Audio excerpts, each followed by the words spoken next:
Hai rekan-rekan semua, selamat pagi. Pada kesempatan kali ini saya akan berbagi mengenai cara mengisi LK 1.3, yaitu mengenai penentuan akar penyebab masalah pada pendalaman materi PPG dalam jabatan kategori 1 gelombang 3 tahun 2024 ini. Nah, sebagaimana yang sudah rekan-rekan download format LK pada LMS masing-masing, maka nanti tampilannya akan berupa beberapa kolom yang harus diisi. Ada kolom untuk hasil eksplorasi penyebab masalah yang sudah rekan-rekan isi pada tugas LK 1.2 sebelumnya. Kemudian ada kolom akar penyebab masalah, analisis akar penyebab masalah dengan menggunakan data pendukung, dan juga kolom terakhir ada mengenai masalah terpilih yang akan diselesaikan. Nah, agar rekan-rekan semua bisa mengisi dengan baik semua kolom ini, maka rekan-rekan bisa mencari akar penyebab masalah yang sudah diidentifikasi dengan cara mencari beberapa data pendukung yang terkait dengan permasalahan, yaitu bisa melalui jurnal-jurnal ataupun hasil penelitian ilmiah, sehingga nantinya rekan-rekan bisa menganalisis dengan baik akar penyebab masalah yang ditemui. Nah, pada tabel ini, saya sudah memasukkan beberapa hasil eksplorasi penyebab masalah yang telah diidentifikasi berdasarkan LK 1.2 sebelumnya, di mana jenis permasalahan yang saya identifikasi ada 4, yaitu mengenai rendahnya kemampuan literasi dan numerasi peserta didik, rendahnya minat belajar peserta didik terhadap pelajaran fisika, rendahnya kemampuan berpikir kritis peserta didik, dan juga rendahnya hasil belajar peserta didik. Nah, agar rekan-rekan bisa lebih paham, saya akan tampilkan satu persatu hasil eksplorasi penyebab masalah yang sudah saya analisis seperti terlihat pada kolom ini. Jadi untuk permasalahan mengenai rendahnya kemampuan literasi dan numerasi peserta didik yang disebabkan oleh beberapa faktor, itu setelah dianalisis akar penyebab masalahnya sesuai dengan data pendukung yang sudah saya cari sebelumnya, ternyata akar penyebab masalahnya ini adalah rendahnya mutu guru dalam melakukan proses pembelajaran, di mana mutu dari seorang guru itu sangat berpengaruh terhadap rendahnya kemampuan literasi dan numerasi peserta didik.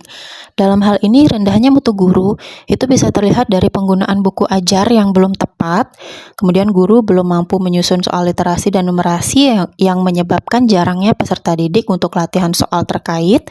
Kemudian guru belum menerapkan model pembelajaran yang sesuai, guru jarang memberikan motivasi peserta didik agar tidak cemas dalam mempelajari pelajaran fisika, dan juga guru kurang inisiatif untuk meminta peserta didik melakukan literasi secara mandiri, sehingga rendahnya kemampuan literasi dan numerasi peserta didik itu akar penyebab masalahnya adalah rendahnya mutu guru dalam melakukan proses pembelajaran.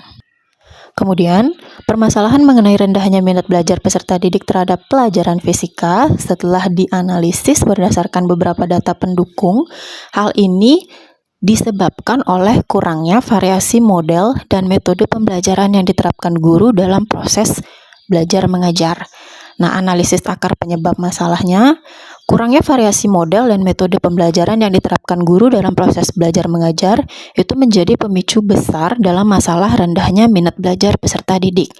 Hal ini terbukti jika guru hanya menggunakan metode ceramah tanpa melibatkan peserta didik langsung, maka peserta didik itu akan menjadi pasif, tidak memahami materi, dan cenderung akan menimbulkan rendahnya minat belajar peserta didik terhadap pelajaran fisika. Selain itu, kurang kreatifnya guru dalam menghubungkan fenomena-fenomena fisika yang ada dengan kehidupan sehari-hari juga bisa menjadi penyebab rendahnya minat belajar peserta didik terhadap pelajaran fisika, karena peserta didik itu akan beranggapan bahwa pelajaran fisika itu sulit diaplikasikan dalam kehidupan sehari-hari, tidak seperti pelajaran bahasa Inggris, bahasa Jepang, TIK, ataupun prakarya dan kewirausahaan yang mudah mereka pelajari dan bisa langsung diaplikasikan dalam kehidupan sehari-hari.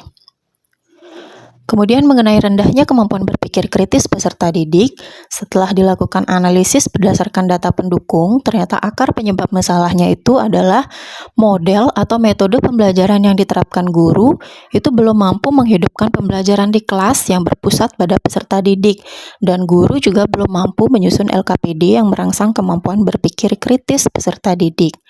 di mana analisisnya itu, jika dalam proses pembelajaran guru belum menggunakan model belajar yang berpusat kepada peserta didik, atau dengan kata lain, guru hanya melakukan ceramah, maka peserta didik hanya akan mendengarkan saja tanpa mau berpikir kritis mengenai materi yang dipelajari.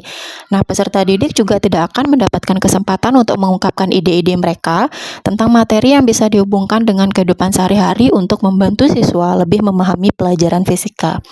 Selain itu, kemampuan guru dalam menyusun LKPD juga sangat perlu ditingkatkan. Guru harus menyajikan LKPD semenarik mungkin dengan mengkaitkan masalah atau fenomena fisika yang berhubungan dengan materi dan kehidupan sehari-hari, sehingga diharapkan nanti bisa benar-benar merangsang otak peserta didik untuk berpikir kritis menyelesaikan permasalahan yang disajikan pada LKPD tersebut. Dan terakhir, mengenai rendahnya hasil belajar peserta didik setelah dilakukan analisis dengan data pendukung, ternyata diketahui akar dari penyebab masalah ini adalah guru masih menerapkan model pembelajaran monoton dan guru jarang memberikan feedback kepada peserta didik. Di mana analisisnya ini, model pembelajaran monoton ataupun ceramah itu sudah sangat tidak cocok untuk diterapkan kembali di pelajaran fisika. Pada proses pembelajaran di era sekarang, guru itu harus mempunyai skill yang lebih, seperti misalnya menerapkan model pembelajaran yang inovatif, menggunakan media pembelajaran menarik, ataupun meningkatkan penyusunan LKPD agar peserta didik bisa memahami materi yang disampaikan dengan baik, sehingga nanti hasil belajar peserta didik bisa dicapai sesuai dengan harapan. Selain itu, pemberian feedback dalam proses pembelajaran itu sangat diperlukan guna meningkatkan keaktifan peserta didik. Jika peserta didik sudah mau aktif, maka cenderung akan ada proses timbal balik pembelajaran yang mampu meningkatkan pemahaman peserta didik terhadap materi yang sedang dipelajari.